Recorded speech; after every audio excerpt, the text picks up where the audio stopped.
eu tô há 2 horas da manhã com insônia. E, enfim, quando você tá nesses momentos, infelizmente, vem, né, o celular te atrai e se acaba rolando Reels e etc, né? Aí você vai pro TikTok, você fica scrollando na tela. Aí você vai pro YouTube e agora tem o YouTube Shorts, né?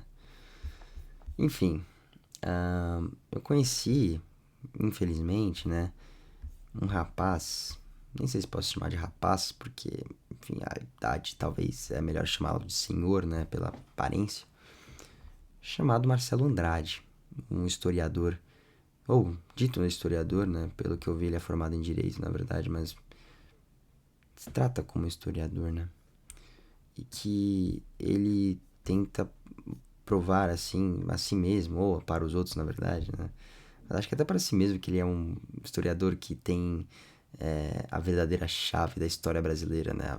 Ele tem a verdade sobre a história do Brasil que ninguém te conta. E é sempre um discurso incrível. É um discurso de coach, né? O historiador que sabe de tudo é a mesma coisa do coach que sabe como você vai ganhar dinheiro de uma forma que ninguém sabe. Ó, ele tem até esse site Caravelas Escola e tal. E ele mostra, enfim, cursos dele. E aqui está ele, né? Enfim, e eu vou mostrar, então, vídeos, alguns cortes de como você pode utilizar de uma biblioteca cheia de livros de uma idade um pouco mais avançada e de uma retórica boa para espalhar mentiras como se fossem verdades, né? E coisas que eu, como, enfim, um estudante de jornalismo sem virtude acadêmica ao ponto de eu colocar um argumento ad hominem aqui, né? Eu não eu consigo, na verdade, né, de uma forma simples mostrar que esse cara tá louco em várias, ou tá louco ou tá muito mal intencionado muitas vezes aqui. Então, vamos começar. O nome desse vídeo é O Brasil teve uma das melhores colonizações da história. Vamos ver aqui. O Brasil teve uma das melhores colonizações da história, embora você tenha aprendido o contrário. Esse é o vinho com seu professor.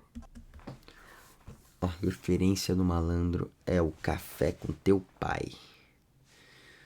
Cara, difícil, cara. Difícil. E outra coisa, já, né, reiterando aqui, todo cara que fala isso, desconfie, por favor, de eu vou te ensinar errado, eu vou te ensinar certo. Isso aqui normalmente você vai ouvir uma das maiores cagadas históricas ou cagadas acadêmicas possíveis, mas tudo bem. Normalmente os portugueses são sempre referidos como maus, que só veio gente ruim para cá, etc. Mas vamos ver o que era o Brasil antes e o que se tornou o Brasil depois, né, de Portugal, ou seja, em 1822. Antes não havia uma nação, havia várias tribos indígenas que não paravam de lutar. A maioria esmagadora das Isso aqui, nossa, várias tribos no mesmo território, um território de equivalência continental brigando entre si. Isso lembra também alguns outros continentes, né? Que vários povos não são nações, mas estão em um vasto território brigando por questões que eram diferentes, inclusive das dos indígenas, né? Isso aqui que vem a questão de civilização muitas vezes. Vou até pegar isso aqui, peraí, se me permite. Tem esse livro aqui do Florestan Fernandes, que fala sobre, até no título fala sobre o livro, né? A função social da guerra na sociedade tupinambá. Que nesse livro aqui, ele fala justamente como as guerras na sociedade tupinambá, mas em geral nas sociedades nativas brasileiras e até em outras sociedades perto aqui da América Latina, elas tinham uma função diferente da função da guerra na Europa, que é muitas vezes relacionada a território, a economia, enfim, né? Aqui a guerra não era nem por exatamente religião, por, enfim, conquista de alguma coisa e tal. Era muitas vezes uma guerra baseada no espiritual, uma guerra baseada em vingança até, muitas vezes, mas uma guerra que não continha o elemento nacional ligado a um território, nacional ligado a uma identidade, né? Para você utilizar aquele outro como um inimigo, pois ele ameaçava a sua identidade nacional. Isso aqui não é o caso das sociedades brasileiras neste momento. Brasileiras não, as sociedades tupinambá e sociedades tupi em geral, né? que falavam tupi. Então, enfim, guerreavam por todo momento, mas é bom reiterar isso aqui, né? Que, enfim, várias sociedades continentais de um vasto território vão guerrear, né? Porque, enfim, é um território gigante e que não existia realmente essa, essa junção, né? Eram vários povos, assim como na Europa, que eles brigavam todo o tempo. Das tribos do Brasil praticava o canibalismo em guerras intermináveis, né? Os goitacás tinham prazer em comer carne humana. Havia a guerra do caju no Nordeste, que era todo ano que acontecia na época da florada dessa fruta. Aqui em São Paulo havia várias tribos que se matavam.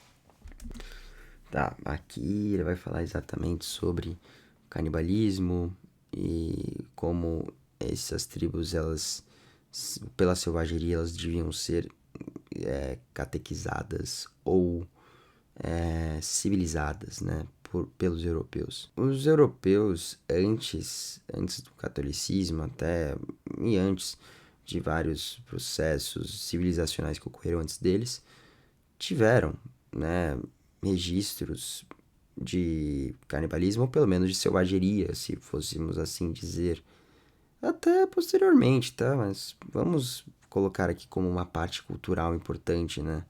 Uma função social do canibalismo, vamos supor assim.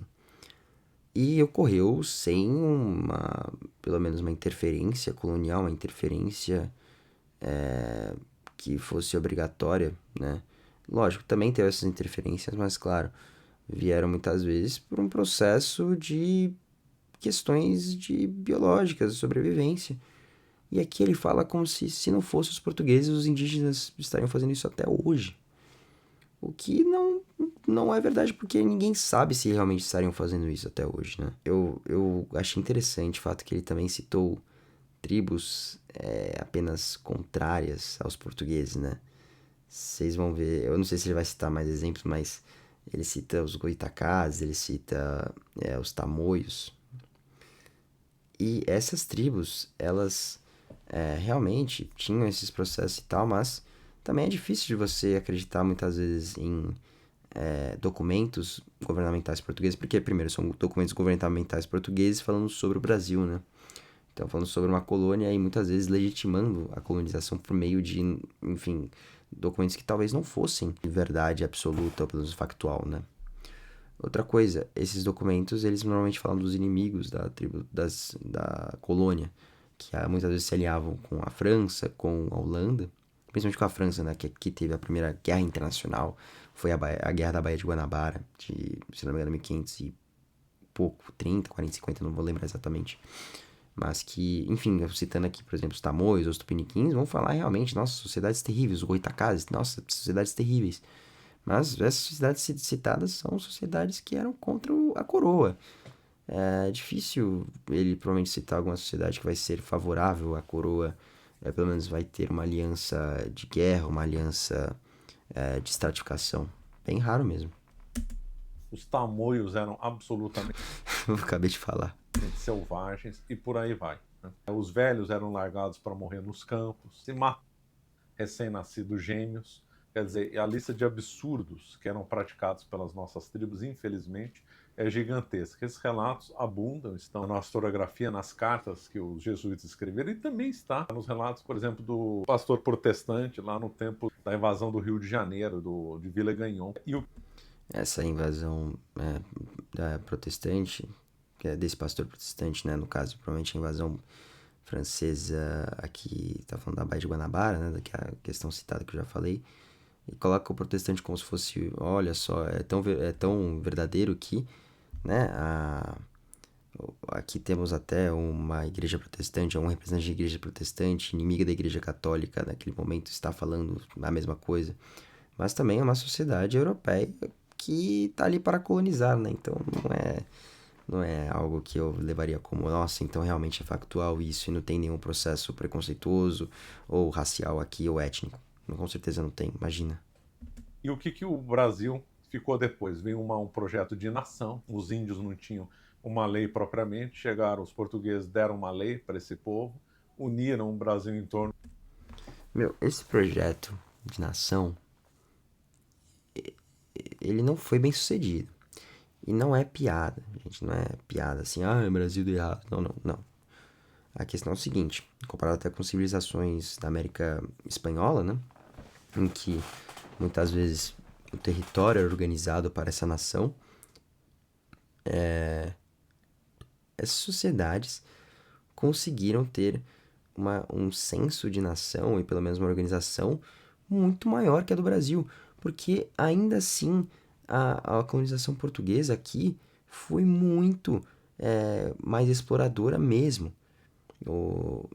Tinha sim as cidades, mas muitas vezes as cidades eram consequências do território explorado, né? Então, as cidades no nordeste do Brasil, elas vieram, principalmente no começo, pois tinha a questão da estratificação, da exploração, que fez com que essas cidades se tornassem centros, né, dessas populações e que formassem as primeiras cidades.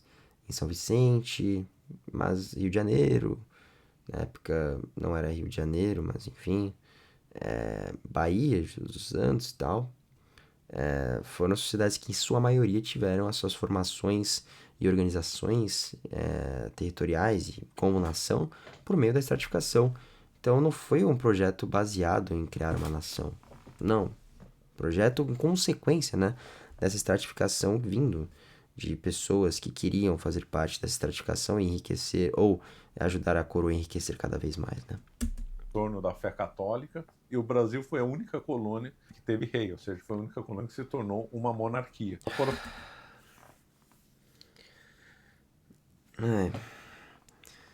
Tá, isso aqui, ele provavelmente está falando da vinda de 1808 da família real pro Brasil.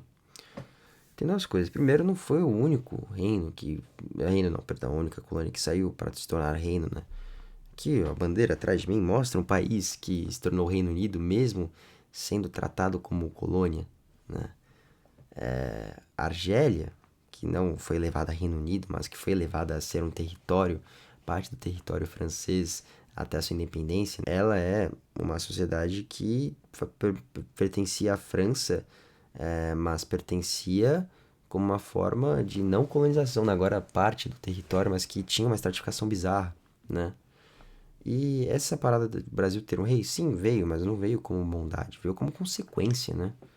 Consequência das guerras napoleônicas, consequência dessa parada. Não foi uma parada, enfim, de uma bondade, né? De uma querer construir esse Brasil. Não. Se não existisse essa ameaça das guerras napoleônicas, ele estaria lá até hoje. Até hoje não, enfim.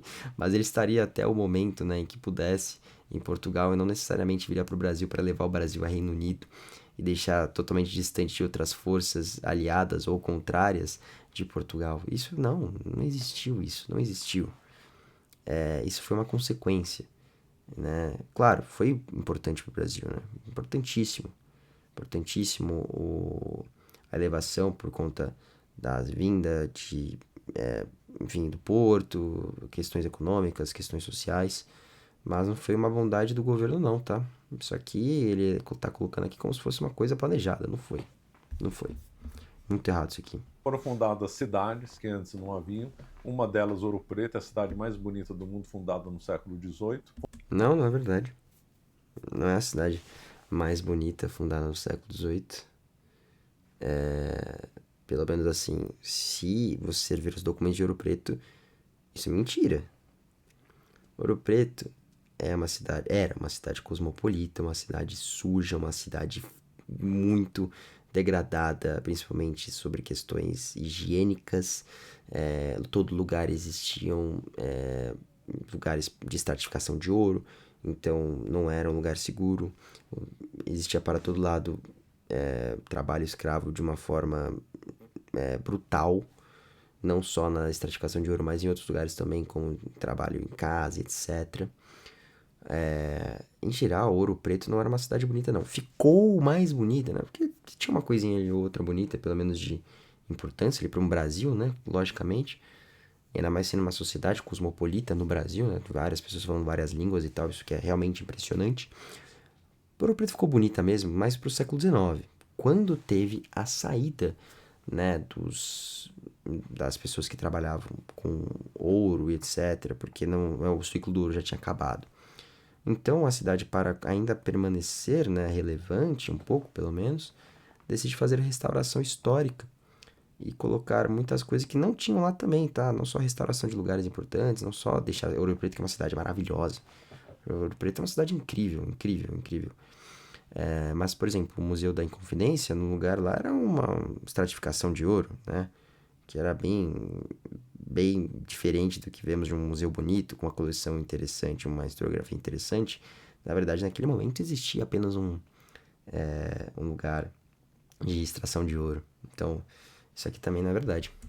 Fundaram um colégio, a minha cidade aqui de São Paulo nasceu em torno de um colégio. Então, deram fé, deram lei e deram rei. Né? Essa é a frase que os portugueses, quando aqui chegaram, viram que não havia nessas terras. Lógico. Então, com muita violência, com um processo que, no mínimo, no mínimo, do mínimo, do mínimo, do mínimo é questionável. Que nenhuma obra é perfeita. Não existe obra perfeita em lugar nenhum, nem na Europa, nem em lugar nenhum, nem na França medieval era perfeito. Não existe. Aqui ele coloca como se fossem erros ocasionais. Isso é bizarro. Como se erros ocasionais da colonização não pudessem tirar o mérito dela. Não existe perfeição. Então, o que a gente faz é a comparação entre o que era e o que ficou depois. Então, não há do que se queixar do projeto português. O mal do Brasil foi romper com esse projeto e não Caralho. esse mesmo. Nossa, eu pausei várias vezes aqui porque eu não tinha visto essa parte do vídeo. Então, o projeto colonial português foi positivo. Ele falou que o quê? Perdão? Nem lugar nenhum, nem na França medieval era perfeito. A gente faz é a comparação entre o que era e o que ficou depois. Então, não há do que se queixar do projeto português. O mal do Brasil... Não há do que se queixar do projeto português. O Brasil teve... Não há mesmo. Não há mesmo. Depois de tudo que eu citei, realmente não há mesmo. É uma enganação minha, eu tô vivendo no mundo da lua. Desculpa. Agora vamos ver esse vídeo aqui, que é... Os portugueses foram vilões da colonização? E aquelas histórias que a gente ouve falar que o português roubou o pau-brasil, que exterminou os indígenas, todas essas histórias que a gente ouve e cresce acreditando. Qual é a verdade sobre isso? Então, não vamos negar que sempre teve abuso. Todos nós somos seres humanos. Grupo de pessoas, uns são ruins, outros são bons. O que eu vou analisar aqui é política de Estado e não abusos localizados. De novo, essa retórica de que foi erros ocasionais da coroa portuguesa. Mas isso não faz sentido. Como se todas as críticas da colonização portuguesa ele juntasse tudo isso e erros estruturais, erros que... Não erros, né? São coisas que são feitas propositalmente, né? Ele coloca tudo isso como se fossem erros ocasionais. Isso é bizarro. Que sempre tem, né? A política de Estado para o Brasil não era de matar índio. Isso é provado pelos documentos. A primeira carta do Brasil, a Carta de Pero Vaz de Caminha, diz claramente isso.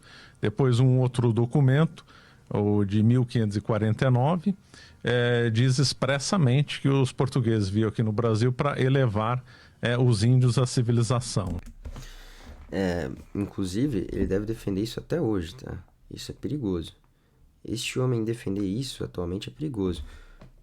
Defender que os indígenas devem ser elevados à civilização, pois eu queria muito saber, eu preciso saber, se alguém puder me mandar, inclusive, a opinião deste homem sobre as questões de terras indígenas atualmente. Porque isso aqui é uma retórica fundamental para a invasão de terras indígenas demarcadas e a total aniquilação da cultura indígena, que foi o que aconteceu aqui. Porque, veja, ele está falando aqui sobre a questão colonial portuguesa, eu sei que não matou indígenas, né? Como se realmente fossem miscigenados, e não só miscigenados de uma forma positiva, mas que essa cultura, essa multiculturalidade fosse algo presente e importante, e feito de uma forma bonita, assim, né? Assim como até outros livros de Gilberto Freire tentam colocar, né? Mas não é verdade. Peraí, eu vou tentar achar, vai ser um trabalho, mas eu vou tentar achar aqui um artigo, uma parte desse livro, quer dizer, sobre isso. Aqui é dito, né, no Povo Brasileiro do Darcy Ribeiro. Milhares de índios foram incorporados por essa via sociedade colonial, incorporados não para se integrarem nela na qualidade de membros, mas para serem desgastados até a morte, servindo como bestas de carga a quem deles se apropriava. Assim foi ao longo dos séculos, uma vez que cada frente de expansão que se abria sobre uma nova área, deparando lá com tribos arredias, faziam delas imediatamente um manancial de trabalhadores cativos de mulheres capturadas para o trabalho agrícola, para a gestação de crianças e para o cativeiro doméstico. O que é uma incorporação de uma sociedade em uma nova, né? Que é essa incorporação justa e respeitosa? Eu vou utilizar um exemplo aqui de uma outra incorporação, né? De uma multiculturalidade do Brasil. Então, eu vou utilizar os libaneses aqui em São Paulo. Não é perfeito, realmente, mas é um exemplo que vem na minha cabeça aqui agora. A multiculturalidade dos libaneses é, por exemplo, na questão de poderem falar a própria língua, de várias mulheres no Brasil, em outros lugares que tem uma maioria, pelo menos, libanesa, enfim, não maioria, mas que tem grupos libaneses falarem árabe, as mulheres usarem hijab, terem centros de oração para o islamismo. E essas são as questões que envolvem, né, uma multiculturalidade, uma adentração, né, de uma outra sociedade em outra, e um respeito. É você ter essa multiculturalidade, mas que essas pessoas dessa cultura que vieram também tenham a sua cultura, né? Uma coisa que não foi feita com os indígenas, pelo contrário, que foi uma apropriação deste corpo para transformá-lo em algo que eles queriam, que era ou o índio catequizado ou o índio escravizado. Muitas vezes os dois. Não, né? Ou seja, os portugueses tinham aqui com o intuito de educar os índios, não só saber ler, escrever, etc. A fé católica era o principal, obviamente, mas também ensinar a agricultura e outros ofícios. Sim, aqui ele está querendo subentender que a colonização portuguesa veio principalmente para catequizar os indígenas e que toda operação colonial veio para isso. Meu, isso aqui é bizarro. Tipo assim, a coroa portuguesa pensando, caramba, como vamos fazer um projeto para catequizar aqueles indígenas de uma terra que a gente conseguiu por meio de um tratado? Nossa, com certeza a coroa portuguesa estava pensando nisso. Com certeza todas as companhias que vieram para cá estavam pensando nisso. Com certeza. Agora o vídeo é por que o Brasil não foi colônia de exploração. Os jesuítas. Vamos lá. Que prova eu dou para dizer isso? Que os portugueses trouxeram para cá os jesuítas. Se aqui fosse uma colônia de exploração, não teria sentido nenhum Portugal desembolsar dinheiro, porque quem pagou os jesuítas para vir para o Brasil foi Portugal, desembolsar uma quantidade e investir nos jesuítas para eles virem no Brasil. A questão que, então, o jesuíta seria a principal motivação para o Brasil não ter sido uma colônia de exploração, para ter sido uma colônia, e nem para tentar implementar uma cultura, né, de Portugal e uma cultura católica aqui. Olha, se ele quis utilizar, ele podia ter utilizado vários exemplos, eu acho, né, utilizado exemplo até da própria miscigenação, etc, que já foi falado aqui, que foi um exemplo, que é um exemplo ruim, mas que talvez tenha uma base histórica mais, sei lá, forte. Mas jesuítas, isso aqui, sabe por que os jesuítas é uma fonte não, é um argumento terrível? Porque os jesuítas realmente, eles pararam de pensar na questão da exploração do indígena, do corpo indígena, e para catequizá-lo, ou pelo menos para defendê-lo. Sabe o que aconteceu com eles? Foram expulsos. Isso aqui é de uma burrice bizarra. A expulsão dos jesuítas veio justamente por conta disso. Porque eles quiseram bater de frente com a colônia, né, sobre a questão indígena, né, e sobre parar de escravizar os indígenas. E isso fez com que o Marquês de Pombal expulsasse os jesuítas aqui, né? A coroa em geral, né? Tivesse essa decisão. Então, cara, que argumento tenebroso. Se você tentou utilizar realmente os jesuítas foram expulsos justamente por não se aliarem ao processo de exploração, né? e foram expulsos quando finalmente não aceitaram mais fazer parte disso, porque fizeram parte disso. Eles teriam montado uma empresa comercial, teriam mandado os padres embora, né? Porque não estariam nem aí com os índios. Foi o que aconteceu depois. Talvez não a abertura de uma empresa comercial, porque já tinha vindo vários dessas empresas e tal, pelo menos a empresa nacional, não uma companhia privada independente, mas sim o próprio governo, né? E sim, eles logicamente eles iam se importar com os indígenas, mas como escravizados, né? Teriam feito a mesma coisa que os ingleses fizeram nas Três Coroas. Porém, aqui eles fizeram o contrário. Trouxeram padres para evangelizar os índios. Então, nós vemos que é um conceito oposto ao que foi feito nas 13 colônias. E ele conseguiu utilizar o pior exemplo para ele possível. O pior de todos. Nossa, que ele foi muito mal, cara. Aqui, realmente, como historiador, ele perdeu total a credibilidade, total. Esse aqui foi o vídeo que me fez chegar nele, né? Qual foi o povo mais cruel de todos?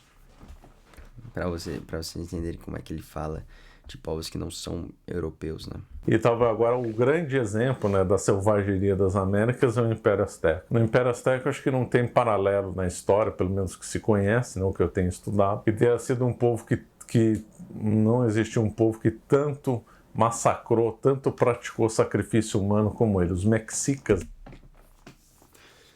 Eu conheço pelo menos alguns que possam fazer equiparação a isso, né? Não existe povos que fizeram tanto sacrifício, não existem povos que fizeram tanta selvageria. Eu acho que existem. Mas, enfim, se selvageria não for aquilo que envolva uma cruz ou que envolva o continente europeu, sei lá, né? Né, como era o nome mais certo, mas a gente acaba usando Azteca, então vamos usar até Aztecas, né? Então, os Aztecas, então, praticavam sacrifício humano em grande escala, em quantidade, às vezes, cerimônias de mais de 1.000, 2.000, 5.000 sacrifícios humanos, né? As pirâmides lá de Tenochtitlan escorria sangue de tanto. Existem vários lugares que também escorrem sangue de milhares de pessoas sendo mortas, sacrificadas. Tem um país lá no Oriente Médio fazendo a mesma coisa, né? Uma dica, um país do Oriente Médio que não quer ser... que quer ser europeu, né? Que não quer ser mostrado como alguém do Oriente Médio. Se é que vocês me entendem. Tanta gente sacrificada. E conforme o autor da citação, o Harris, comentou, havia técnicas de extração do coração, né? Entre os sacerdotes astecas. Então era uma brutalidade, assim, sem fim, né? Uma brutalidade assim, sem fim. Os europeus inventaram a guilhotina, né?